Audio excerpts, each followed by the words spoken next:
Ευχαριστώ πολύ, κύριε Πρόεδρε. Στην προσπάθεια της Ελλάδας για έξοδο από την κρίση, η εστίαση στα συγκριτικά πλεονεκτήματα της χώρας πρέπει να θεωρείται δεδομένη. Λόγω της ιδιάζουσας γεωγραφίας και του φυσικού πλούτου της Ελλάδας, οι ανανεώσιμες πηγές ενέργειας αποτελούν ένα από τα συγκριτικά πλεονεκτήματά της. Επομένως, η αναπτυξιακή πολιτική δεν μπορεί παρά να περιλαμβάνει ενέργειες που προωθούν τις ανανεώσιμες πηγές ενέργειας σαν βασικό αναπτυξιακό μοχλό της οικονομίας. Ο τρόπος διαχείρισής τους θα πρέπει να είναι σαφής και καθοριστικός, αποφεύγοντας τις ενδογενείς αντιφάσεις που προκύπτουν από το δίπολο οικολογίας και οικονομικής εκμετάλλευσης. Συγκεκριμένα, θα πρέπει να εξεταστούν οι βασικές διαστάσεις του ζητήματος που περιλαμβάνουν ποιοτικές παραμέτρους σχετιζόμενες πάντα με τη βιωσιμότητα του οικοσυστήματος και την παραγωγική δομή, καθώς και ποσοτικές παράμετροι που έχουν να κάνουν με την προσέλκυση επενδύσεων και τη μείωση του ενεργειακού κόστους διαβίωσης. Η αιμονή της Ελλάδας σε παραγωγή ενέργειας βασισμένη σε λιγνίτη και λιθάνθρακα επιβαρύνει δραματικά το περιβάλλον και κινείται εκτός του πλαισίου δράσης στον περιβαλλοντολογικό τομέα. Πέρα από τις αυξημένες δαπάνες που θα κληθεί να πληρώσει η χώρα μας για εκπομπή διοξιδίου του άνθρακα, τίθεται και ένα ζήτημα εξυγχρονισμού των παραγωγικών δομών της οικονομίας στον ενεργειακό τομέα. Η τάση σε κάποιες χώρες της Ευρωπαϊκής Ένωσης, όπως λεπτομερώς μας παρουσίασε η συγγήτριά μας, η Νίκη Φούντα, προς μια παραγωγή ενέργειας εξ ολοκλήρου βασισμένη σε ΑΠΕ, δεν ακολουθείται στην Ελλάδα και δεν βλέπω με ποιο τρόπο το παρόν νομοσχέδιο αλλάζει τις συνθήκες. Ουσιαστικά, εμείς οι ίδιοι υπονομεύουμε το περιβάλλον και τις δυνατότητες που αυτό μας προσφέρει.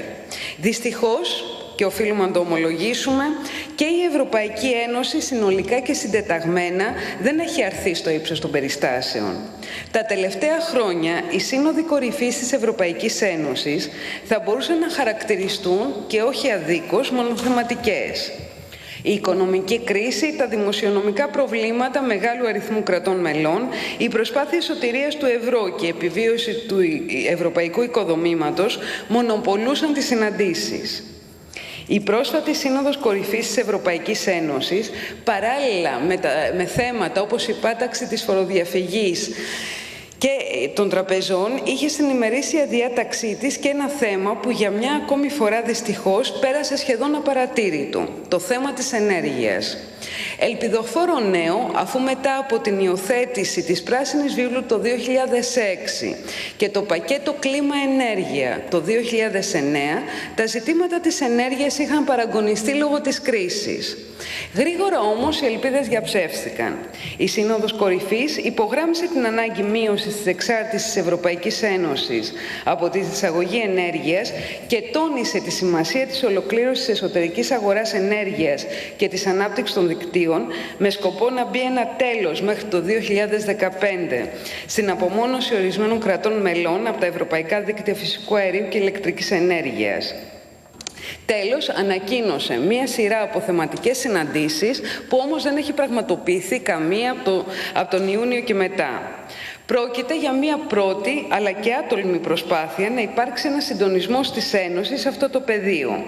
Έχει γίνει πλέον συνείδηση ότι η έλλειψη του συντονισμού έχει καταδικάσει την Ευρωπαϊκή Ένωση αφενός σε σχέση με τους υπόλοιπους διεθνείς παίκτες και αφετέρου την έχει καταστήσει απολύτως εξαρτώμενη από εισαγωγές.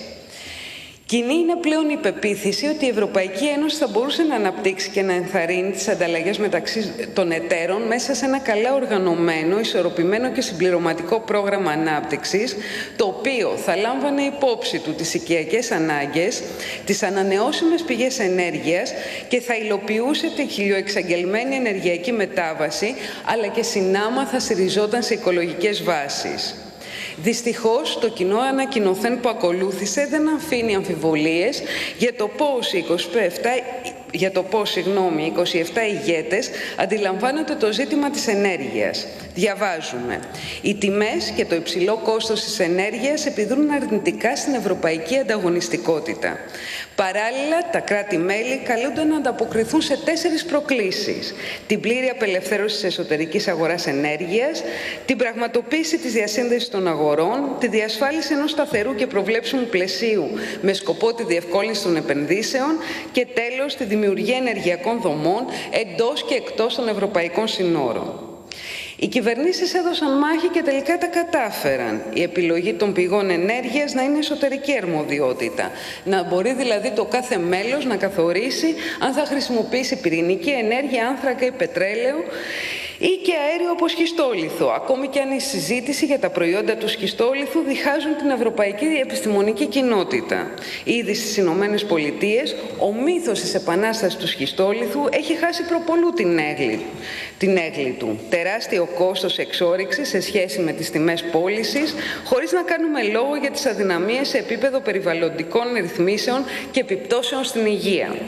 Τα κράτη-μέλη έκλεισαν τα αυτιά τους στις αντίθετες φωνές, όπως αυτές ακούστηκαν από την Επιτροπή, το Ευρωπαϊκό Κοινοβούλιο και τις οργανώσεις για το περιβάλλον.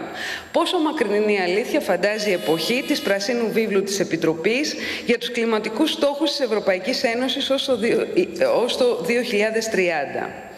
Οι ενεργειακές ανάγκες και επάρκεια περιθωριοποίησαν πλήρως τις πολιτικές ενάντια στην κλιματική αλλαγή. Μόνο μια αναφορά στο περιβάλλον, στο τελικό κείμενο, και αυτή συνδεδεμένη πάντα με το διακύβευμα της οικονομίας. Τέλος, θα ήθελα να σταθώ στο προφανές, που δεν είναι άλλο από το ότι η στόχευση στις ανανεώσιμες πηγές ενέργειας σημαίνει επενδύσεις και άνοιγμα νέων θέσεων εργασίας.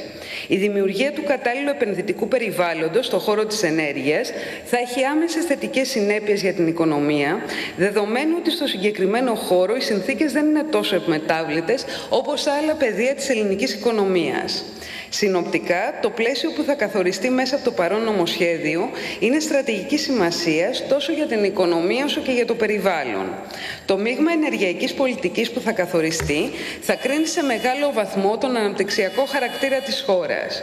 Ωστόσο, το παρόν νομοσχέδιο, όπως πολλές φορές έχει υποθεί σήμερα, είναι άτολμο, αποσπασματικό, χωρίς μακροπρόθεσμη στρατηγική, μακριά από τα πρότυπα άλλων ευρωπαϊκών χωρών και επομένως ακατάλληλο για την προώθηση των ανωτέρων ζητημάτων.